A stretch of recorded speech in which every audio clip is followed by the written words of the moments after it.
বছরে আপনার ধর্মীয় অনুষ্ঠানগুলো আমরা সফল করেছি, সুন্দর করেছি, সাফল্যমণ্ডিত করেছি, ঠিক আছে? আমরা সমৃদ্ধিতে বিশ্বাসী। আপনাদেরকে অনুরোধ জানাবো, হিন্দু হলো যে সনাতন ধর্মী হলে যে ওরা ইসলাম হয়ে গেল, এই কথা আপনাদেরও বিশ্বাস করার দরকার নাই, ঠিক আছে? মনে রাখবেন ইসলামের জঙ্গি এবং ওরা ভারতের দালাল রয়েছেন, তাদেরকে খুঁজে খুঁজে আমাদেরকে বের করতে হবে। এ হচ্ছে একটি কথা, অনুরোধ। দ্বিতীয় যে কথাটি হচ্ছে, শেখ হাসিনা 15 বছর ক্ষমতা থাকার পরে এদেশে প্রতিটি মাঠে, প্রতিটি জায়গায়, পাড়া মহল্লায় স্কুল, কলেজ, অস্ত্র এবং নেশাতে ছয়লা হয়ে গেছে, ঠিক আছে?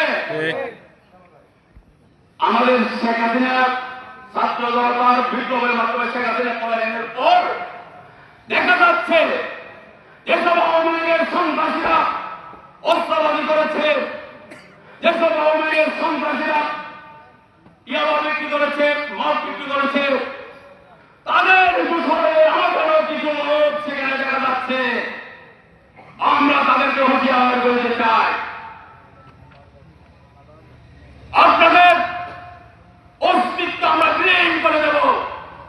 এই দল শহীদ প্রেসিডেন্ট জিয়াউর রহমানের দল, এই দল বেগম খালেদা জিয়ার দল, এই দলের নেতা আমাদের প্রিয় নেতা তারেক রহমান, আমাদের নেতা সংসদের সাবেক যুগ্ম আহ্বায়ক, আমাদের নেতা। আমরা কোন অন্যায় এবং অপরাধকে আমরা প্রশ্রয় দিব না। কেউ যদি কোন সুবিধা নেওয়ার জন্য কোন আওয়ামী লীগকে প্রশ্রয় দেন, সেটাও আমরা বিবেচনা নিয়ে দল তার বিরুদ্ধে আমরা ব্যবস্থা নেব।